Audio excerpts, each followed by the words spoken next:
ایک آیت ہے اللہ تعالیٰ فرماتا انما حرم علیکم المیتۃ والدم ولحم الخنزیر وما اہل بہ لغیر اللہ. 4 چیزوں کے حرام ہونے کا ذکر یہاں پر قرآن میں آیا ہے.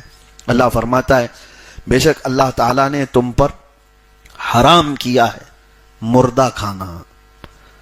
مردہ کھانا اللہ حرام فرمایا. مردہ کوئی بھی جانور، وہ چاہے حلال جانوروں میں مرغی ہو، مرغا ہو، بیل، بکری، یہ سب جو بھی اگر مر گئے تو ان کا کھانا حرام ہے.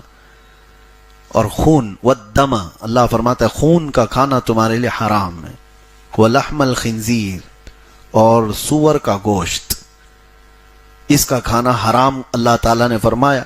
وما اہل بہ لغیر اللہ، اور جو اللہ کے علاوہ کسی دوسرے کے نام پر چھوڑے گئے ہوں، کسی بھی نام پر اللہ کے علاوہ دوسرے نام پر ذبح ہوا ہو، دوسرے کے نام پر چھوڑا گیا ہو، تو ایسا جانور کھانا بھی آپ کے لیے اللہ نے حرام فرمایا. 4 چیزوں کا ذکر آیا ہے اور ان کے نقصانات اتنے زیادہ ہیں.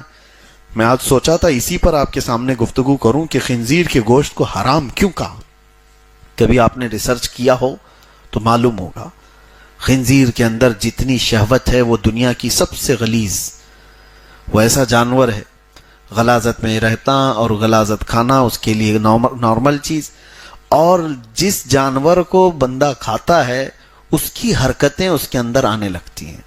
اسی لیے انگریزوں میں شہوت زیادہ ہے، وہ عیاش اوپن رہنے والے، خنزیر کا اور سور کا گوشت کھانے کی عادت وہاں بہت زیادہ ہے. اب مسئلہ ہمارے لیے یہ ہے کہ اللہ تبارک و تعالیٰ نے جن چیزوں کو حرام فرمایا وہ چیزیں دنیا ہمارے سامنے پروس رہی ہے، اور تمہارا بچنا اتنا مشکل ہو گیا ہے. میں سوچتا ہوں کبھی کبھار لوگ آج ہلکے میں لیتے ہیں کھانے پینے کی چیزوں کو، جو بھی باہر دکھا اس کو آرڈر کر لیا اور کھا لیا. چکن یہ جہاں سے آ رہا ہے، کہاں سے آ رہا ہے تمہیں کچھ پتا؟ مری ہوئی مرغیاں کتنی بیچی جاتی ہیں، یہ تو سب کو پتا بھی ہے. مری ہوئی مرغیاں خریدنے والے لوگ موجود ہیں، بیچنے والے لوگ موجود ہیں جنہوں نے ہمیں خود بتایا ہے. اور یہ راستے پر بکنے والی بہت ساری چیزیں ہیں. لوگوں کو ایسا لگتا ہے چکن فرائیڈ رائس، چکن شاورما، بس یہ زبان کی لذت ہے جو اس کو حرام کاریوں پر ابھارتی. اور جب حرام لقمے اس زبان سے اندر جاتے ہیں تو یہاں تک فرمایا گیا کہ انسان کے اندر بے حیائی اور برائیاں بڑھ جاتی ہیں، اور یہاں تک کہ قریب ہوتا ہے کہ وہ کفر اور اسلام کے بیچ میں آ جاتا ہے. وہ ہر گناہ کو، ہر برائی کو ہلکے میں لینے لگ جاتا ہے. کیوں؟ حرام روزی اس کے اندر جا رہی ہے. خاص طور پر اس کا یہ 4 چیزیں. اور قرآن میں اللہ نے فرمایا خون کا کھانا حرام ہے. کبھی کبھار یہ دیکھا گیا ہے کہ لوگ جو ہے دیہاتوں میں تو خون قصاب لوگ جمع کرتے ہیں ایک کھٹوری میں، اور وہ کلیجی کی طرح بن جاتا ہے، اور اس کو بھی بیچتے ہیں اور اس کو بھی کھاتے ہیں، اس کو بھی بناتے ہیں. معاذ اللہ رب العالمین، یہ سخت حرام ہے.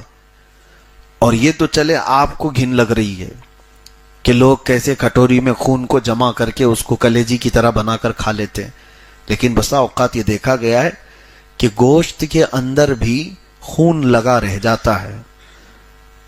چکن میں بھی، مرغی کے گوشت میں بھی، اور کئی گوشت میں بھی ایسی کہ ذبح کرنے کے بعد جو بہہ گیا خون، لیکن کچھ خون جمع رہ جاتا ہے اگر وہ کافی بڑی مقدار میں، اور ویسے ہی اس کو پکا لیا تو اس نے حرام پکایا ہے. السلام علیکم ورحمۃ اللہ وبرکاتہ. ناظرین، ابھی آپ نے سماعت فرمایا کہ مفتی سلمان اظہری صاحب نے بہت ہی پیارا بیان فرمایا. ہمیں چاہیے کہ ان کی بتائی ہوئی باتوں پر عمل کریں اور اس ویڈیو کو زیادہ سے زیادہ شیئر کریں تاکہ ہر انسان تک یہ ویڈیو پہنچ سکے اور سب علم دین حاصل کر سکیں. السلام علیکم. عورتوں کو بھی چاہیے کہ خوب اچھی طرح سے گوشت کو دھلا جائے کہ وہ بچے ہوئے خون کے اثرات بھی اس کے اندر نہ موجود ہو. 2 چیزیں ہو گئی، خون کا اور مردار کا. اور خنزیر کا گوشت، اس کو آج اتنا عام کر دیا گیا ہے یورپ میں، ویسٹرن کنٹریز میں اس کو عیب بھی نہیں سمجھا جاتا، پورک، اور اس کو الگ الگ کوڈ کے ذریعے سے دنیا بھر میں پھیلایا جاتا ہے. اب اس کی چربی کا الگ استعمال ہے، اس کی ہڈیوں کا الگ استعمال ہے، اس کی جلد کا، اس کی اسکن کا الگ استعمال ہے. تو خنزیر کا استعمال، اس کی فارمنگ دنیا میں سب سے زیادہ کی جاتی ہے. چکن کی فارمنگ تو بہت بعد میں کی جانے لگی، لیکن خنزیر کی، سور کی فارمنگ بہت پہلے سے ہو رہی ہے، اور اس کو بہت بڑے پیمانے پر اس کی فارمنگ ہوتی ہے اور اس کو پروسا جاتا ہے۔ حضرت سیدنا عبد القاہر بغدادی رضی اللہ تعالیٰ عنہ، آج سے تقریباً 700 سال پہلے کے بزرگ ہیں، ان کی کتاب ہے، انہوں نے بہت سارے آگے کی باتیں ہیں جس کو آپ سمجھتے ہیں بھوشمانی کہتے ہیں، کچھ علماء نے اپنے علم کے ذریعے سے، کشف کے ذریعے سے پریڈکشن کیے ہوئے ہیں۔ اس میں سے حضرت عبد القاہر بغدادی کی بات میں پڑھ رہا تھا، انہوں نے کہا کہ ہند کے مسلمان ایک وقت آئے گا جب وہ خنزیر کھایا کریں گے۔ حیرت ہوتی ہے، اور میں یہ ٹاپک پر آج سے تقریباً 8 سال پہلے بیان کر چکا ہوں، اور اس پر بھی چکن پولیٹری والوں نے ہم کو نوٹس بھی بھیجا ہوا ہے کہ آپ نے چکن کو لے کر کے اتنا بولا ہے تو ہمارے بزنس پر اس کو فرق پڑتا ہے، تمہارا حرام بزنس گیا بھاڑ میں۔ یہ جو مسلمانوں کو جس چیز سے تم پروس کر کے اس کے خلاف بولنے پر تم کہتے ہو کہ ہمارا بزنس نقصان میں آئے گا، فلاں ہوگا، ایسی تو چیزوں کو ہم زندگی بھر بیان کرتے رہیں گے۔ ہم ہی اس چیز کے لیے کہ مسلمان کو حرام کھانے سے بچائیں۔ کئی ایسے علاقے ہم نے سنے پیزا اور برگر کے، وہاں پر خنزیر کا گوشت اس میں عام طور پر پروسا جاتا ہے۔ ہونا کیا چاہیے؟ اب آپ ڈرے تو ہیں، لیکن میرے عزیزو اتنا احتیاط رکھو اپنے کھانے پینے میں، اتنا احتیاط رکھو کہ باہر کے کسی بھی سورس سے آنے والی چیز بغیر تحقیق کے آپ نہ کھائیں۔ جب تک آپ کو اس کے حلال ہونے کا یقین نہ ہو تب تک آپ نان ویج کو نہ ہاتھ لگائیں۔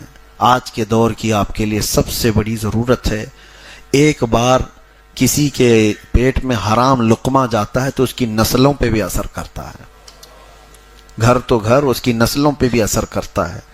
بے ادب بچے، بدتمیز بچے پیدا ہوتے ہیں، رزق حرام ہوتا ہے۔ تو اس چیز کا لحاظ رکھیں، کھانے پینے میں ہمارے حلق سے اترنے والی چیز، گوشت کھانا واجب اور فرض نہیں ہے، فرض نہیں ہے، ہاں بغیر اس کے زندہ بھی رہ سکتا ہے آدمی۔ تو جہاں ایسی نوبت ہے، کسی ایسی جگہ پر آپ گئے ہوئے ہو جہاں آپ کو لگتا نہیں ہے کہ یہاں حلال طریقے سے ذبح ہوا ہو، تو آپ کو ضروری نہیں ہے کہ فرض اور واجب ہے کہ گوشت کھا ہی کے رہوں گا۔ لوگ اتاولے ہو جاتے ہیں کہ یہاں یہ نان ویج نہیں مل رہا ہے تو کیسے چلے گا؟ کیوں نہیں چلے گا؟ کیسے نہیں چلے گا؟ کچھ لوگ بیڑی سگریٹ والے جو بولتے ہیں کہ نہیں 1 گھنٹے بھی نہیں رہ پاتے ہیں، میں ان سے پوچھتا ہوں پھر سحری سے افطاری تک کیسے رہتے ہیں؟ السلام علیکم ورحمۃ اللہ وبرکاتہ۔ ناظرین، امید ہے آپ خیرت و عافیت کے ساتھ ہوں گے۔ میں آپ کا میزبان محمد ساجد رضا۔ ابھی آپ نے مجھ سے پہلے مفتی سلمان ازہری صاحب سے بہت ہی پیارا بیان سماعت فرمایا۔ اگر آپ اسی طرح کا ویڈیو دیکھنا چاہتے ہیں تو اس چینل کو سبسکرائب کریں، اور مفتی سلمان ازہری صاحب نے اس ویڈیو کے ذریعے آپ لوگوں تک بہت ہی پیارا بیان پہنچا دیا، تو آپ کا فرض بنتا ہے کہ اسے اپنے دوستوں تک شیئر کریں ویڈیو کو، اور اسی طرح کا ویڈیو دیکھنے کے لیے سبسکرائب کریں، اور اگر یہ ویڈیو آپ کو اچھا لگا تو لائک بھی کر دیں۔ تب تک کے لیے السلام علیکم ورحمۃ اللہ وبرکاتہ۔